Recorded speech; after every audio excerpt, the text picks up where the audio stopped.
Hello world, this is CuzTheInternet podcast. I'm Trey. And I'm Zay. And let's get into it. Question for you. Since when was clout chasing a cool thing or a thing to do? Selena Powell. She's now part of the No Jumper podcast, I think she's not on it anymore. No? Oh, she was part of it then. Yeah, at one point. Last I knew. Yeah. Why? I don't understand. Like, Superhead, it was a unique situation. She did what she did. After she was done everything, then that's when she decided, you know what, I'm going to come out with my tell-all book. Yeah. And I guess women are starting to take that mold and try to emulate it, and it doesn't make sense. Like, why do you want to be known for doing this stuff?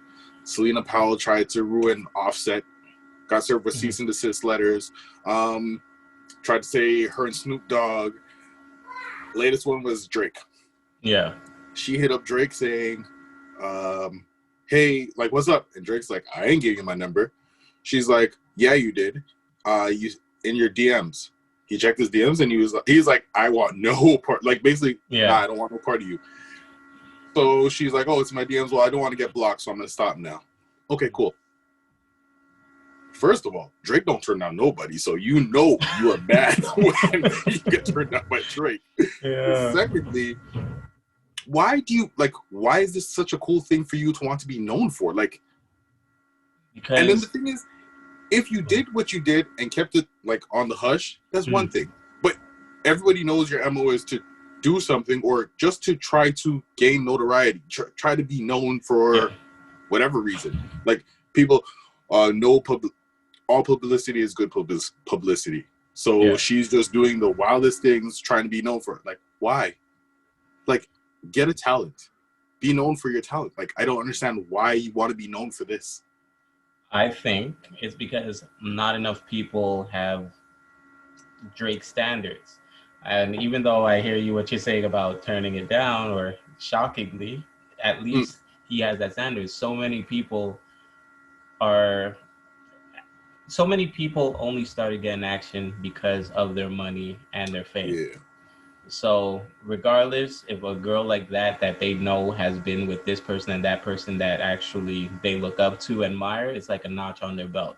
I think it's dirty, but you know what I mean? That's kind of it. And then it empowers these young ladies to keep pushing this agenda.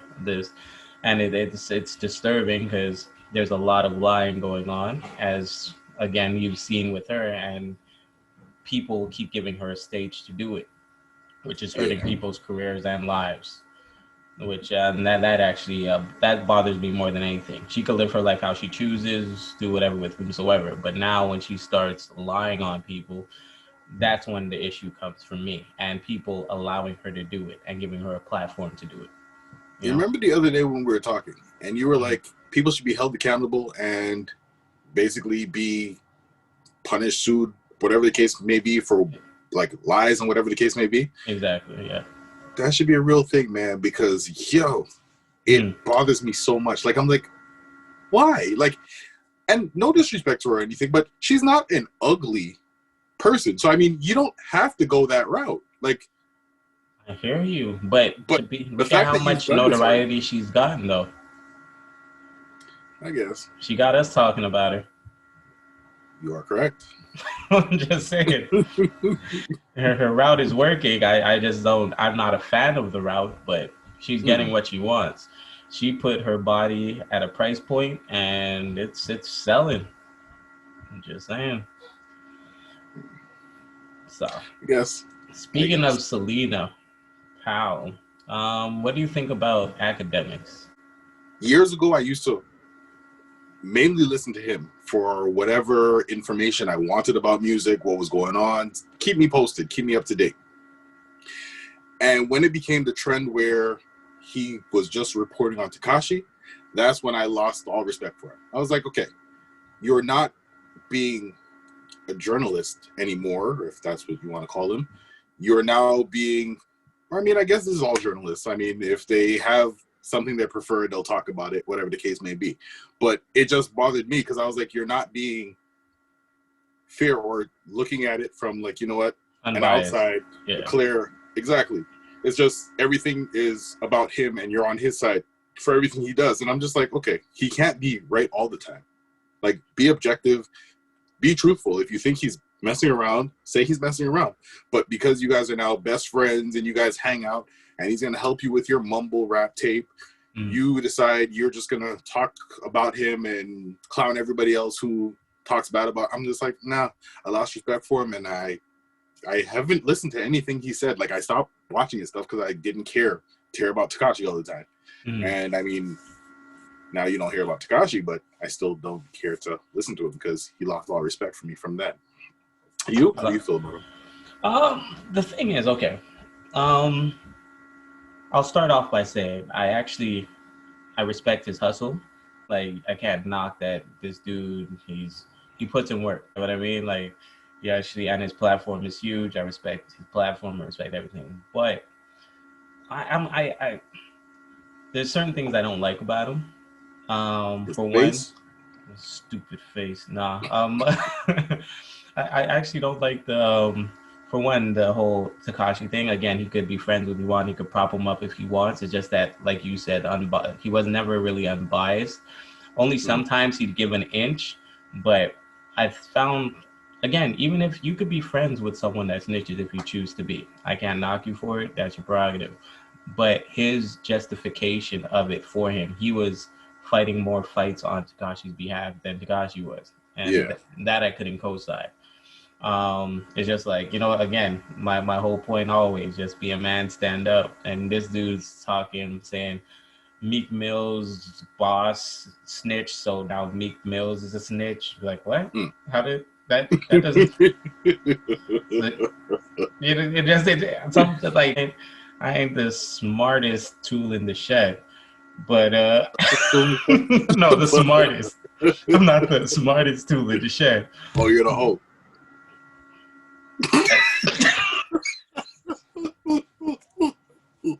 So, like I was saying, back to look right in your mug, right? Oh, anyways, so like I was trying to say though, I didn't like how he was just defending him and trying to give reasons for Tekashi snitching, and then trying to carry down everybody else, anybody that disagreed with it.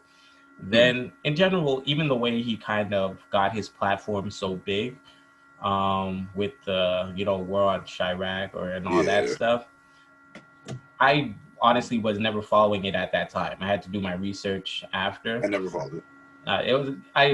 At that point I did it, but I did my due diligence after, and I didn't really. I saw why so many people from Chicago were upset, even though he, of course, you know what I mean. It's open for anybody to make money off of, but it really did seem like he was capitalizing off and pushing the agenda. Yeah. So that part I didn't like. And what I'm finding right now, I don't know if you've been paying attention, it's seeming like he's kind of doing the same thing with Toronto right now, with a lot of the Toronto artists. He's putting them on his platform. They're doing a lot of arguing, it's seeming as though he's trying to be, a peacemaker. But for me, I see it more as building an animosity, because for an example, he'll bring somebody on and he'll be like, so this person why do you think this person's calling you a snitch? Why do you guys have so much beef? Or why did it? And it's just building up. So at that point, the person's already on defense, and they're like, yeah, well, that person, da-da-da. So that's one of my issues. Well, two of my issues. And my third issue is he's Jamaican. I really can't rock with the way he rolls, man. I'm sorry, man. And he proudly says he's Jamaican. I'm like, no, you're not. There is nothing about you that is Jamaican, bro. Like, if you proudly said you were American, hey, I would not probably have any feelings towards you. But the way you move is nothing. Like when Vic Mensa was on Everyday Struggle, and he was like, he boxes, he'll slap him in his face and stuff. Like, ain't no Jamaican gonna just stand there, sit there, and let you do this. Bruh, you ain't Jamaican, bruh. You are not moving like a Jamaican, B.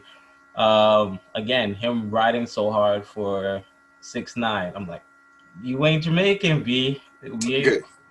The whole Vic Mensa thing. I think the reason why he didn't do anything, because at the end of the day, he thought about it. this is gonna affect my pockets. If I say get into a fight with him, or if I'm like, nah, you ain't gonna smack nobody, blah blah blah, it's gonna start something, and too much it's gonna credit, be bigger than it should have been. Too much credit. No. Hear me out. Okay. I'm thinking that's what happened. Okay. All right. You know what? Just give him the benefit of the doubt. We'll say that's what happened. You're right. Okay. And as time went on, and he started feeling himself a whole lot more, I think that's when he lost it, and I guess that's when he started deciding he's gonna pick on Chrissy Teigen, like women and people who, I guess, can't necessarily box the hell out of him because whatever. So he'll pick on her. Oh, you dog face this and that. Blah blah blah blah blah blah blah. I'm just like, bro, you should have the same energy for everybody. Like when the Migos and Joe Budden was just like, the guy who walked off, he was just like, you know, I really mess with you guys. Like, I really like your music. Like, exactly. Dude, like, at the end of the day, you didn't say anything. You don't have to act like anything. Sit there and just be like, oh, well, he didn't respect it. That's what it was. But, like, I'm just like, nah. But I get what you're saying. No, and the thing that bothers me even more now is since he's become extremely financially stable, I'm assuming, he really thinks that is the end-all, be-all. Like that, he feels like anytime he's getting into an argument, he's saying he's sunning dudes and he got more money than dudes. I'm like, bro, that has nothing to do with being a man or morals, man. And again, that's why I don't believe you're Jamaican. Because that's one thing Jamaicans know. Like, money means nothing. Your principles, the way you move, all of that. And this dude, it seems like he don't. And it's like he'll talk reckless to dudes that he would never dare on the street. But over the internet, he'll talk mad reckless, and it all comes down to the size of his house, how much money he got. So I'm like, that means nothing. Like, I don't know. And that's actually... So basically, I asked you that question to vent. Ow.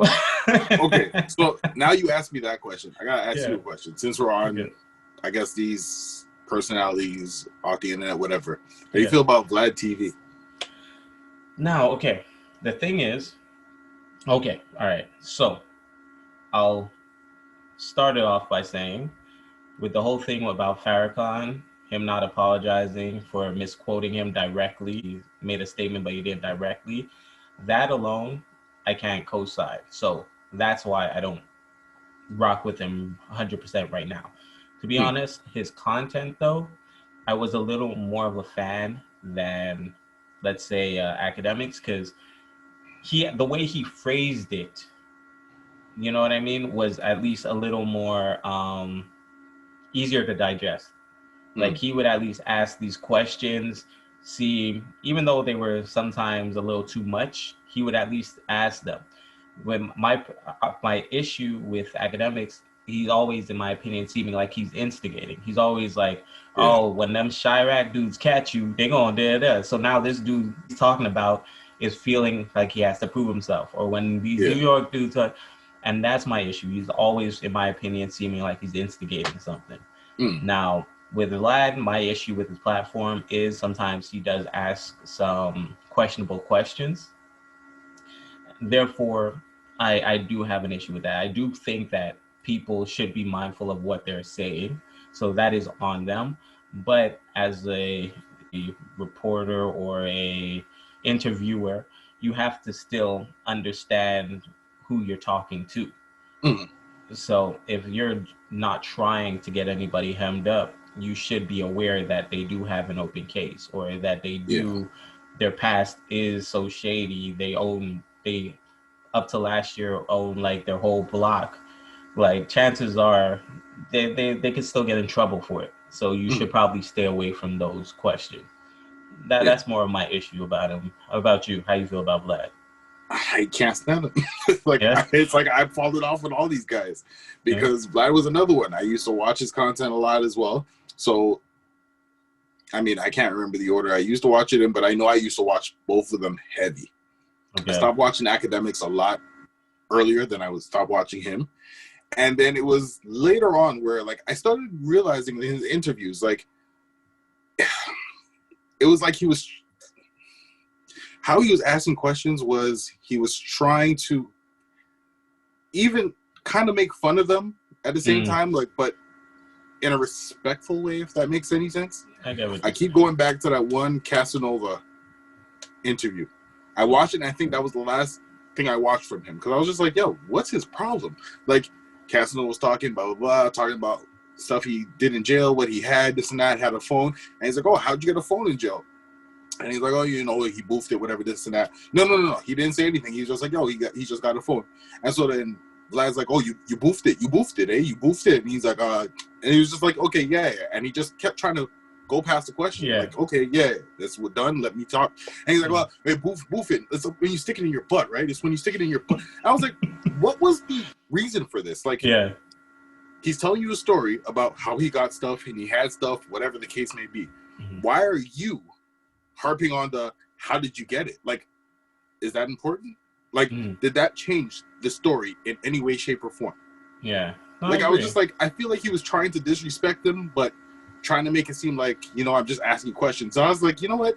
You're a very disrespectful dude as well. Like, you're not very as open with it, but I was like, yo, you're mad disrespectful. And then the Farrakhan thing as well. So I was just like, you know what? I heard that after, and I was just like, well, I already stopped messing with him, so I don't care. And yeah, after that, I was just like, man, I'm done. I agree. The thing is with Vlad, though, like, along the lines of what you're saying, like, I find the problem with him is when he creates a narrative in his mind, he keeps moving with it. Like, in his mind, for example, he keeps thinking, like, Tupac was, let's say, not really a gangster, and he was around gangsters, so that's why he acted out that way that night. And, like, no matter what somebody says, someone could be like, yo, Tupac was the realest dude I ever met. But don't you think because he was around a bunch of Bloods, he felt like he was a Blood? Yeah. Like, no. And so many people will be like, no, he was just a real dude. If he was hanging out with you, because, mind you, I'm a huge Tupac fan again. And I think any person can relate. Any real person can relate. Like, if I'm with you, if me and you are going to the store and you're my boy, regardless of what issue you have or not, if you get into a fight or if I know something happened to you, I'm jumping in. Now, I might bite off more than I could chew, and I might be the one to actually take the damage that night. But I fought off of morals and principle. If we're together, we're together. And that's just an example of one of these people, like whomsoever. Basically, now he's kind of lighting up his views on a lot of these people. But he was going hard at a lot of these guys, and I'm just like, you don't necessarily, and when he's talking about, he don't even know the facts. I remember one time bothered me so much was when he was talking about Budja on one of his, I can't even remember, and he was just basically saying nonsense. Like, he didn't fully follow the trial or the details of what happened, but he just going to his assumption, and that's what bothers me with a lot of these, you know, people and interviewers, and they do not do their due diligence. They do not do homework, their facts, and they speak on just what they assume. So, and that's one of my biggest issues with him. But I do still think he has good content. That's the thing. I'll never know again because I don't watch his stuff anymore. Understandable.